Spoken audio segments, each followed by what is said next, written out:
Is there not an entire section on this subject? Yes, I may have changed my mind in the meantime on that, so it's unfair. I may have changed my mind about Mithra, for example. Is your book for sale back? Yes, sir. Let me tell you, let me tell you, let me tell you, let me tell you, let me tell you. But have you ever asked God for forgiveness? I'm not sure I have. I just go and try and do a better job from there. I don't think so. Let me tell you, let me tell you, let me tell you, let me tell you, let me. Say it like you mean it. This is my Bible. What up? I got something to say. Hey, what's up, everybody? Welcome back to Let Me Tell You, episode 44. I am your host, the Evangelical Norm. So, yesterday's news pretty much just wiped out anything that happened throughout the rest of the week. No desire to talk about the impeachment trial, no desire to talk about anything else that went on throughout last week because, unless you're living under a rock, as you all know, yesterday morning, Kobe Bryant was tragically killed in a helicopter accident along with his daughter and 7 other people on their way to a basketball game for his daughter, or a training camp or something along those lines. So again, social media is filled with tweets. Rest in peace, Kobe trended. Kobe and Gianna trended. Kobe and Gigi. Kobe. All those things trending throughout the day. Different stories came up, false news, and different things. For a little while, it was being reported that Rick Fox, a former teammate on the Lakers with Kobe, was on the helicopter with them, which turned out to not be true later. Just a lot of emotions being poured out. And as you're watching, ESPN did a lot of stuff, and I can understand the emotions from competitors and from teammates and from people who knew him. But I saw a whole lot of people who never met Kobe talking about how they're devastated. Now, I'm not here to validate or debate or disavow anybody's feelings. If somebody saw this and they were truly devastated by Kobe's death, never having met him, there are other issues there. I considered talking about the idolatry of professional athletes. Being devastated by the death of a professional athlete when you never met that person, I think could be an indication of having elevated them to a status that is unwarranted. But that's neither here nor there. People felt what they felt. I've never felt devastated by a celebrity death. Unless, and I'm trying to think if there's any celebrities that I had met over my time, and I haven't. So, I've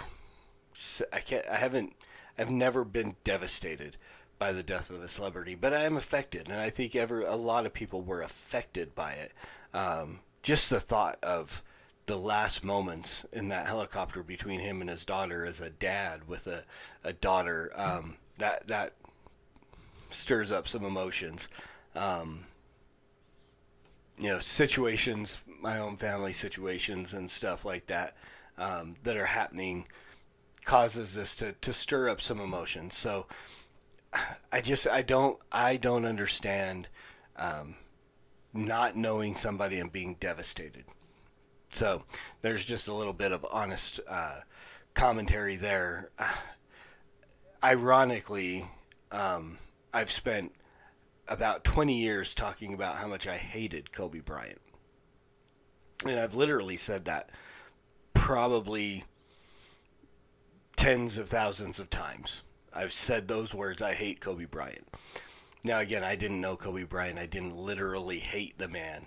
I literally said it, but it was a figurative thing as a jazz fan. And I'll get to why this has come up so many times, but I'm a Jazz fan. Have been a Utah Jazz fan for years, and Kobe Bryant was what we affectionately term here in Utah as Jazz Killer. He was a very formidable competitor, generally for a lot of years. You know, the late 90s, not so much, through the early 2000s and so on. You know, Kobe and the Lakers beat us quite a few times. So, I mean, there's just no debate on the greatness of him as an athlete. Some of the stuff that I saw today on Twitter, and this is why I want to talk about this, and I meant to put a picture up of Kobe here. Some of the things that came up on Twitter today, and other social media, just America's broke, y'all. You know, I mean, there are some. Here's the deal: if in laying out condolences, your feelings about Kobe Bryant, if Donald Trump or other political things came up in your commentary, you're part of the problem. I'm gonna just say it straight out. I mean, it's no quarter 2020. You know, we're not gonna go with a no quarter November anymore. We're not pulling any punches in 2020. If your commentary on Kobe Bryant's death mentioned Trump, you are one of those people who have Trump derangement syndrome. You're part of the problem in our political atmosphere and so on. If you had to bring Trump up in your social media while mentioning Kobe, there's something wrong with you. If you are commenting on Twitter, brought up Kobe's sexual assault charge from, it's got to be 17, 15, a lot of years ago, and it was adjudicated. It was handled in the courts. The charges were dropped in criminal court. There was a settlement in civil court. It's done. It was over. Not minimizing sexual assault or anything like that. I'm not defending it, but it was many, many years ago, and it was handled. He was not charged with a crime. Those charges were dropped. So we look at this from nobody knows. Nobody knows what happened in that hotel room. No one knows except for now the young lady that was there. That's it. But that was settled. And to bring it up today of all days, you know, people just, Twitter is an ugly place. Twitter is a very, very ugly place, because as I'm watching people talk about the Illuminati killed him, that he was somehow in league with the Illuminati, and that's how he got all of his championships and blah, blah, blah, and they came to collect. The Illuminati came and took him out. I mean, okay, right? I mean, just these amazingly far-fetched, fabricated stories, and especially, I mean, I can't even comprehend it if it were just Kobe, right? And not being a huge fan, I mean, I didn't go out of my way to do anything where I, watched anything, any games, anything, I'm a fan of the game, but I was never a fan of the man. And again, simply because he was on the wrong team. Had he been somewhere on the East Coast on a team we didn't play a lot, that was not a factor, I probably wouldn't have even considered him, except for the fact of the greatness of the man, of the athlete. again, I don't know the greatness of the man. I know that he did some good stuff for the community and stuff like that. I don't know where his heart was. And again, ultimately, it comes down to, and we'll get there in a few minutes, of whether or not he was saved. But whatever, to bring those things up today. I mean, it would be one thing, and again, I can't comprehend it if it was just Kobe. But I mean, and here the dad in me is going to come out now. He went down with his little girl, man, and left behind a wife and other daughters. And so how heartless on the day that this man and his daughter went to the grave together, that you would bring up some garbage from years ago, or decide to take your swipes at Trump in the midst of this. Leave them all out of it. I mean, Donald Trump tweeted and sent condolences and so on. People were just like losing their minds. O.J. Simpson decided to send his condolences, and people got all ugly on that too. And I mean, that's to be expected. But I mean, to make comments like O.J. killed him, and the world of social media is messed up, y'all. And that's all I can say about that. As I watched and read and looked at the things that came out in real time as people are supposedly paying their respects and so on. But I mean, again, bringing up Donald Trump, and I said it before and I'll say it again. If you had to mention Donald Trump in any kind of tweet with Kobe Bryant, or you had to go attack Trump when on a tweet where all he was doing was sending his condolences, you are part of the problem. Stop. Grow up. Go to Sam's Club and buy some maturity in bulk, because you need it. This is ridiculous that you couldn't just R.I.P. Kobe, whatever it is you were going to but when you've got to start bringing, I mean, that's again, serious Trump derangement syndrome if you are bringing Trump up in your tweets for Kobe. I mean, and again, that's just how I see it, and then, I mean, amazingly enough I don't know how involved Kobe was. I didn't follow him on Twitter. I didn't see any of the things that he was in, his opinions politically or anything like that. I don't know how involved he was. But yeah, I mean,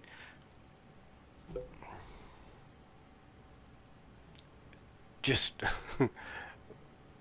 I just don't get it. I don't get bringing up politics and so, but that's where I was going with that. I don't know where he stood, but amazingly enough, even this was politicized. I don't get it. I don't get it. This is, I tend to, and I know that the NBA and ESPN and all those things have gotten woke and very politically minded in China and blah, blah, blah. But I tend to keep my sports and my politics separate. Most people say they try to keep their politics and their religions. And well, my religion, my faith, my theological worldview affects everything. So I can't separate that from anything. But I can keep my politics and my sports separate. So, but yeah, to go after him, especially when, the loss of a daughter and the fact that he leaves so much of his family behind, I mean, it simply is a tragedy.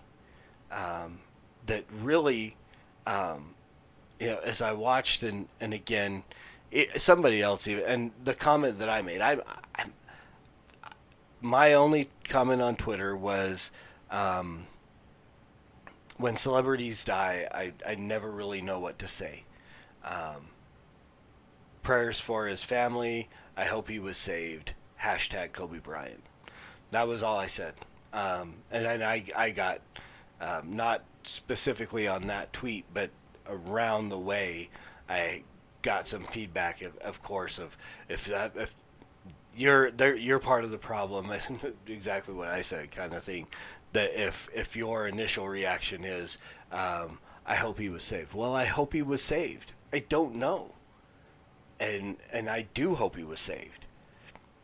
And I have to. I mean, the theology of death is an important thing, especially. I mean, I'm personally going through some stuff right now with my family where the theology of death is so screwed up on that side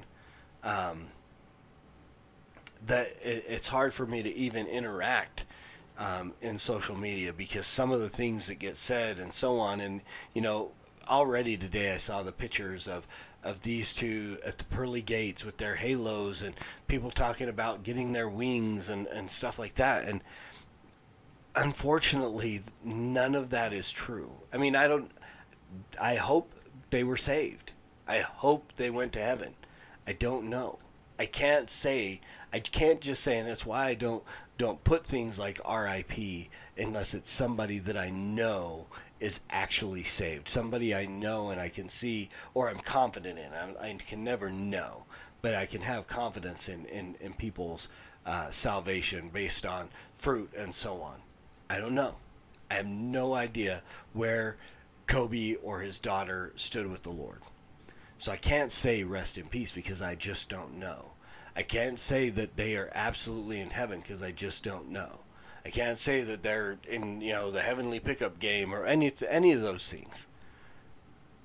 Because it's just as possible, it falls just as much in the realm of possibility that when that helicopter went down, the people upon it went to hell.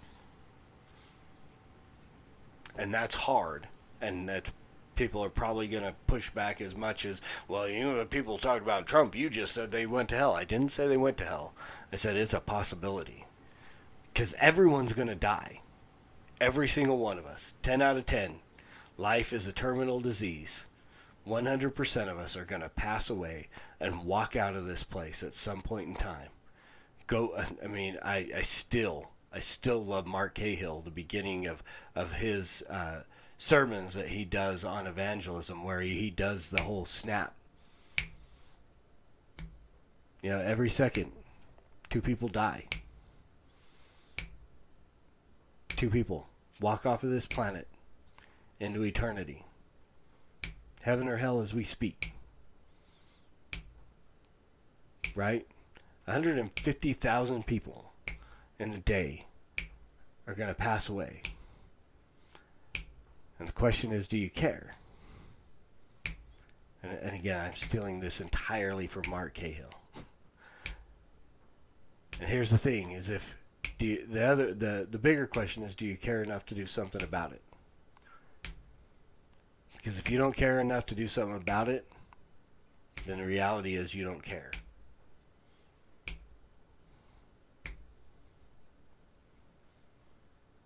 Everybody is going to pass away at some point in time. And the biggest question that you can ask is, did they hear and respond to the gospel? Because at that point, nothing else matters. It doesn't matter how many good things they did, how many charities they gave to, how many schools they built, how many basketball teams they coached, how many kids they adopted, how many foster kids they looked after. None of that matters if the gospel was not heard and responded to rightly. And here's the deal, and here's the I don't know if I would consider it ironic or just purely coincidental, but for years, for at least 23 years that I can think of, I have been using Kobe Bryant as an example when I preach the gospel. almost every time. It's why I can say that in the last 20-some years, I have said I hate Kobe Bryant tens of thousands of times. And don't think that doesn't even in some sense affect me. Because whether or not I literally hated him, I literally said it in a figurative sense. So here's the way I did it. Excuse me. So here's the way that I would present this. Sharing the gospel with somebody, and I would say, look, I'm a huge jazz fan. Have been for years. I mean, I go back to the Adrian Dantley, Mark Eaton days. And so I've been a jazz fan since I could pick up a basketball. Kindergarten, Mark Eaton came to my elementary school, and I think standing next to him, I think I came up just above his knee. So I've been a jazz fan. So if there's one basketball player that I hate among all other basketball players, it's Kobe Bryant. Because boy, I should probably know some kind of a statistic like this, but I don't know how many times Kobe decimated the Jazz, sometimes almost single-handedly. I mean, the ability of that man to play basketball and come into the Salt Palace. I don't know if he ever played in the Salt Palace. I don't know if we were in the Salt Palace during Kobe's career, but the Delta Center, Vivint Home Arena now is what it's called, and all the different things, Energy Solutions Arena, it's been had a ton of different names over the years. And Kobe used to come in there. He would come into our house, and there were times that we took care of business, but there were times that Kobe came into our house and made us look bad. Kobe was what we affectionately call in Utah a jazz killer. And so say Kobe, and again, it's so ironic that I'm talking about this after his death, but this is a way that I've always used this in as an illustration in preaching the gospel. So say Kobe moves in to Utah, moves in next door to me, builds a $5 million mansion, right? And so one night after a particularly bad loss by Utah to the Jazz, or to the Lakers, even though Kobe's not there anymore, I go next door and I burn down Kobe's house, and not realizing just how good a surveillance $5 million will buy. I'm busted. I'm stone cold. There's no arguing, no defense lawyers, no need. I am busted. There's videotape of me pouring the gas, lighting the match, looking up, waving at the camera while I roast my marshmallows over the open fire. I'm busted. So now here I am. I'm standing in a courtroom, and I'm standing in front of a judge. And the judge says to me, look, Norm, you $5 million house, you destroyed it. So I have two options. Either you can pay the fine, you can restore the $5 million, or I have to send you to prison. Because that's what justice demands. Well, I didn't win the lottery again tonight. Apparently you have to buy a ticket in order to do that. Causes your odds to go up slightly. So I don't have $5 million. I don't have $5 million to pay. So here I am standing in my own ability. I've got to, the judge has to send me to jail. But now say Kobe walks into the courtroom. And he says, Your Honor, here's the deal. I like Norm.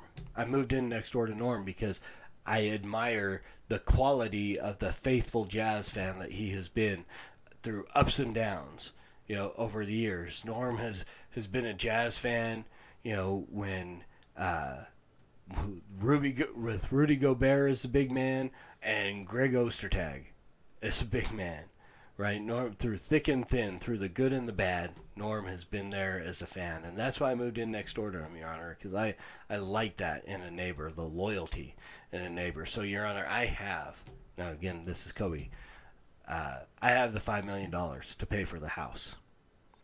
And he puts up my fine.